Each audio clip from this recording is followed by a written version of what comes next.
আসসালামু আলাইকুম, সবাইকে শুভেচ্ছা জানাচ্ছি। মাসুম মাহবুব দেখছেন ওপেন দ্য ইউটিউব চ্যানেল এবং মাসুম মাহবুব ফেসবুক পেজ। দর্শক, বেশ কিছু ব্রেকিং খবর আছে।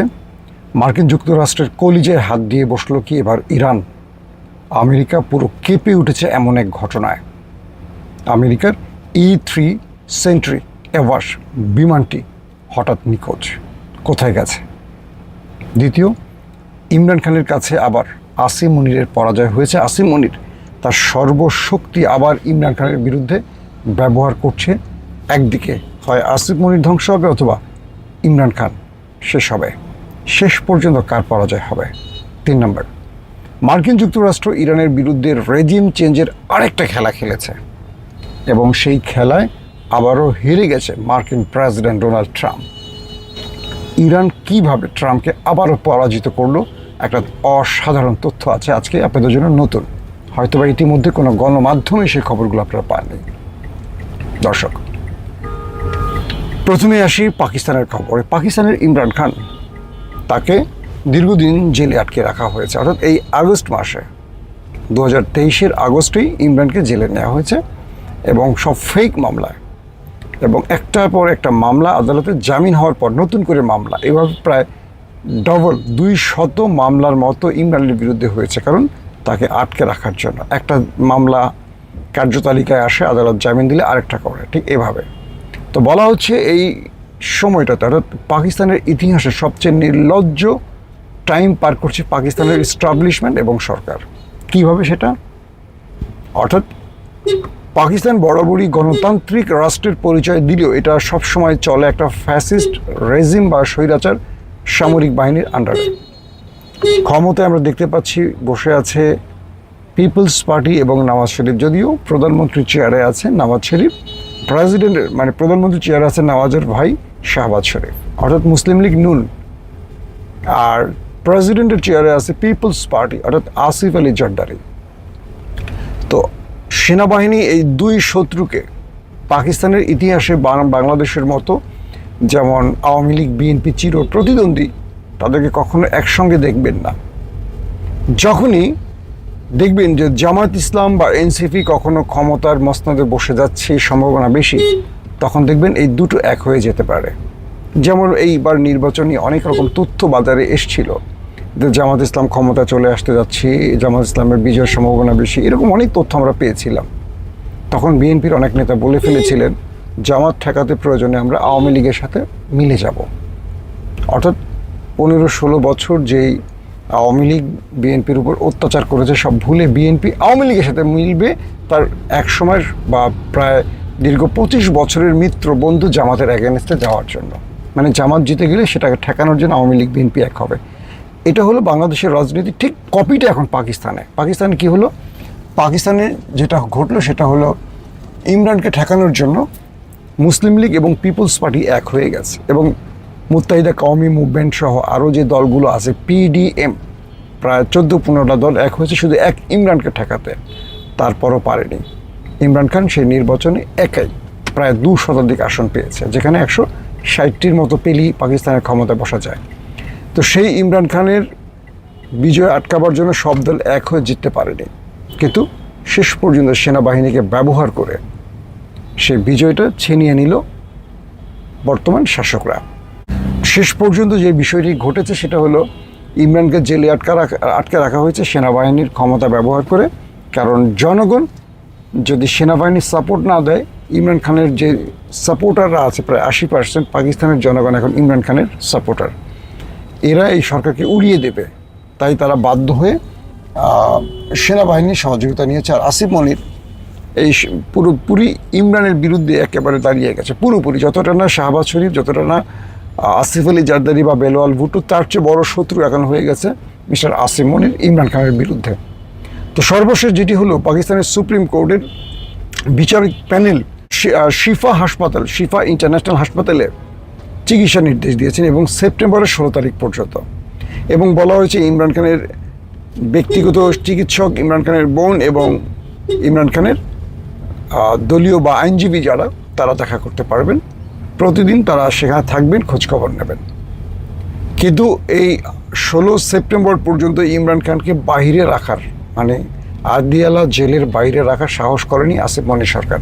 তারা ইমরান খানকে আবারও জেলে পুরে দিল একদিনের মাথায়।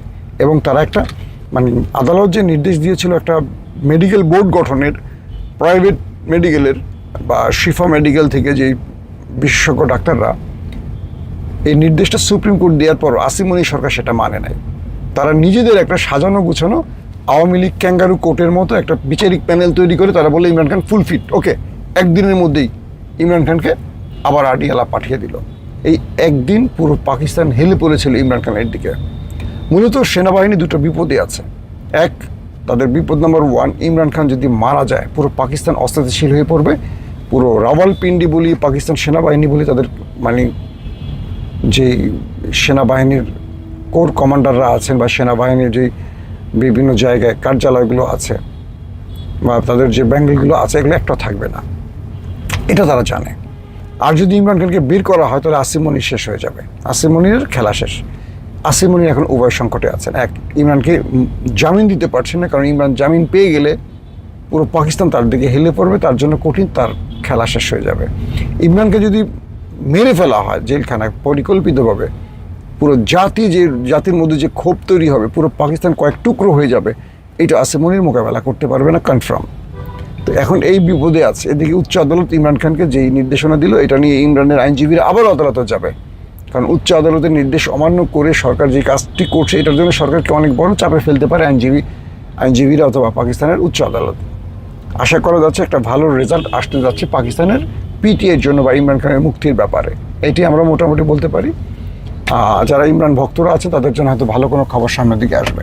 তো ইরানের ভেতরে 2 নম্বর যে খবরটি আছে সেটা হলো ইরানের বিরুদ্ধে একটার পর একটা স্যাবোটাজ, ষড়যন্ত্র, কুরাজনীতি, যত রকম ব্যাক চ্যানেল আছে ট্রাম্প সব ব্যবহার করেছেন, মোসাদ, সিআইএ সব ব্যবহার করেছে, কিন্তু বারবার তারা ব্যর্থ হয়েছে। প্রথম আপনারা দেখেছেন যে আয়াতুল্লাহ আলী খামেনিকে হত্যার পর একটা রেজিম চেঞ্জে যে একটা বিগ প্ল্যানে খেলেছে, সেটা ইরানের জাতি হতে দেয়নি। ট্রাম্প এবং নেতানিয়াহু সেখানে ব্যর্থ হয়েছে, সিআইএ এবং মোসাদ সেখানে ব্যর্থ হয়েছে। এবার তারা যে খেলাটা আবার শুরু করলো, মাঝখানে যুদ্ধ চললো টানা, আপনারা দেখেছেন। তো এই যুদ্ধ শেষেও আমেরিকা কিছু পায়নি ইরানের কাছে, এবং ইরান পুরো যুদ্ধ তাদের কবজায় রেখে, কন্ট্রোলে রেখে পুরো সিস্টেমটা তাদের পক্ষে নিয়ে আসছে। এখন যে বিষয়টি তৈরি হয়েছে সেটি হলো যে তারা এই যুদ্ধে পরাজিত হয়ে, ট্রাম্প নেতানিয়াহু যুদ্ধে পরাজিত হয়ে তারা আবারও একটা গেম করেছে ইরানের বিরুদ্ধে। এবং কিছু গণমাধ্যমের তথ্য অনুযায়ী যে ইরানের রেজিম চেঞ্জের জন্য আরেকটা খেলা খেলেছিল ট্রাম্প। সেই খেলাটি কি, তারা কি করেছে, ট্রাম্প গোপনে তার এজেন্সি ব্যবহার করে ইরানের সুপ্রিম যেই পাওয়ারফুল পজিশনগুলো আছে, সেনা প্রধান, নৌ প্রধান, বিমান বাহিনী প্রধান, আইআরজিসি প্রধান, আরও যারা রাষ্ট্রের পাওয়ারফুল পজিশনে আছে, সব টপ লিডার, গোপনে তাদেরকে বিশাল অঙ্কের মিলিয়ন ডলারের অফার দিয়েছে। এক প্রকার বলা যায় বিলিয়ন ডলারের পর্যায়ে চলে গেছে এই অফারগুলো। এবং সেখানে বলা হয়েছে যে যদি ইরানের রেজিম চেঞ্জ, খামেনি পরিবারের বাইরে ইরানের শাসন ব্যবস্থাকে এনে দেওয়া হয়, মানে এই সেনাবাহিনীরা জাস্ট করবে, ক্ষমতা তারা দখল করবে, আমেরিকা তাদেরকে সাপোর্ট দেবে, মানে ইরানের সেনাবাহিনীকে আমেরিকা সাপোর্ট দেবে। জাস্ট মুস্তফা খামেনি বা খামেনি পরিবারের হাত থেকে ইরানকে বের করে আনতে হবে। এই জন্য বিশাল অর্থ গোপনে এই চ্যানেলে, ব্যাক চ্যানেলে ইরানকে দেওয়ার চেষ্টা করা হয়েছে। ইরানের যারা সেনা প্রধান, নৌ প্রধান এবং এয়ারফোর্স প্রধান, আইআরডিসি প্রধান, বাসেসের প্রধান, ইন্টেলিজেন্স প্রধান, যারা এই অফারগুলো পেয়েছেন প্রত্যেকে এক বাক্যে না বলে দিয়েছে। পৃথিবীর ইতিহাসে এটা খুব কম ঘটে। বাংলাদেশে 1/11 ঘটেছে, বাংলাদেশে আরও যে ঘটনাগুলো পূর্বে ঘটেছে, জিয়াউর রহমান হত্যার সময় কী ঘটেছে, এগুলোই হিস্ট্রি আছে।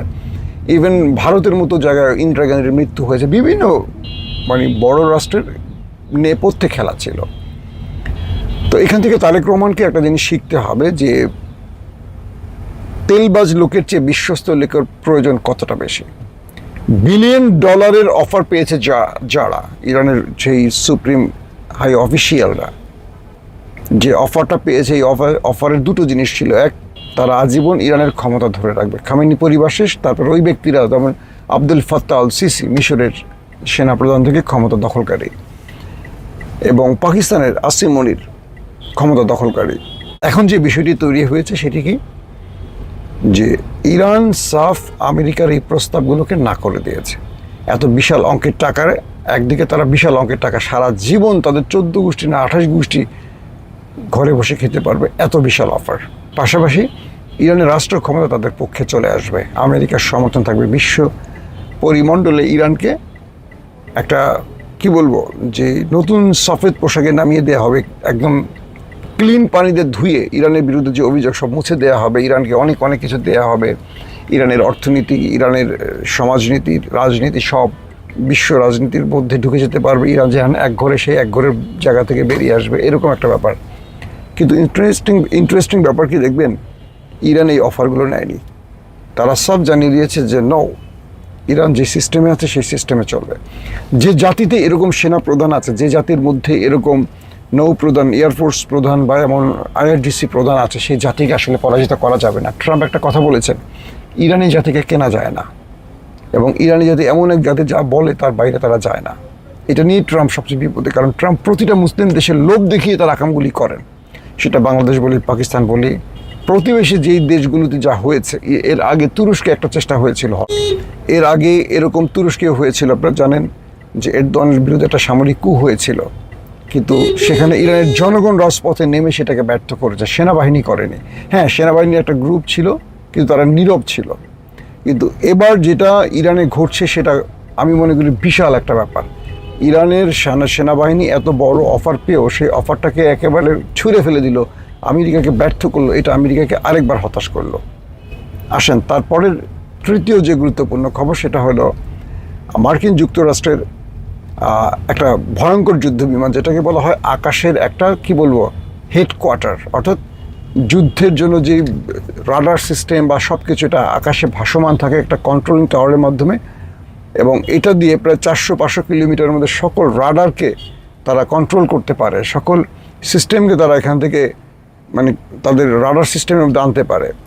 এটা আকাশ থেকে এমনভাবে নিয়ন্ত্রণ করা হয় যে ইরান কোথায় মিসাইল মারছে, কোথায় কী করছে, সব কিছু এই সিস্টেমের মাধ্যমে দেখতে পারে। তো এখন সেই E3 সেন্ট্রি, যে আমরা বললাম অ্যাওয়াশ বিমানটি, এটি হঠাৎ করে নিখোঁজ হয়ে গেছে। এটি 7700 একটা সংকেত দিয়ে, ইমার্জেন্সি সংকেত, এই সংকেত দিয়ে এই পাওয়ারফুল শক্তিশালী বিমানটি হঠাৎ করে আউট হয়ে গেছে। এটা কি ধ্বংস হয়ে গেছে, রাডার থেকে আউট হয়ে গেছে, এটা কোথায় আছে কেউ জানে না। ইরান কি এখানে কোনো সাইবার অ্যাটাক চালিয়েছে, নাকি ইলেকট্রনিক্স ওয়ারফেয়ার ব্যবহার করেছে? এটা নিয়ে এখন পৃথিবী পুরো অস্থির এক সময়। ইরানের এই কাজটি যদি ইরান করতে পারে বা এটা ইরান দ্বারা হয়ে থাকে, আমেরিকার জন্য বিশাল চিন্তার কারণ হয়ে গেছে। E3 সেন্ট্রি অ্যাভাস এই বিমানটির আকাশে ভাসমান থাকা অবস্থায় 400 কিলোমিটার বা 500 কিলোমিটারের মধ্যে শত্রুর প্রত্যেকটা বিষয়কে নজরদারি করে, এবং শত্রু ধরেন ইরান কোত্থেকে অ্যাটাক করবে, কি করবে, এটা সেখান থেকে সকল টাওয়ারকে তার মেসেজ পৌঁছে দেয়। সেটি শেষ পর্যন্ত নিজেই আউট হয়ে গেছে, অন্যদেরকে আউট করার দায়িত্ব নিয়ে নিজেই মার্কেট থেকে পালিয়ে গেছে, কোথায় গেছে কেউ জানে না। শুধু এটুকুই আসছে 7700 একটি মেসেজ দিয়ে, এটি এটাকে বলে সতর্ক মেসেজ বা বিপদ সংকেত মেসেজ। এরপর এটা কোনো হদিস পাচ্ছে না আমেরিকা। শেষ পর্যন্ত আমেরিকা ইরানের কাছে যদি এইখানে একটা বড় পরাজয় হয়, ইরান তার যুদ্ধ কৌশলে, প্রযুক্তির কৌশলে কত উপরে উঠে গেছে এটা আমেরিকা এখন নিজে আন্দাজ করতে পারছে। এবং এটা নিয়ে আমি আরও ডিটেল তথ্য আপনাদের দিব, কারণ এই তথ্যটা এখন হবে ইরানের জন্য সবচেয়ে বড় সারপ্রাইজ। দর্শক, বিদায় নিচ্ছি এখনকার মতো। ইনশাআল্লাহ নেক্সট ভিডিওতে আপনাদের জন্য আরও আপডেট খবর থাকবে।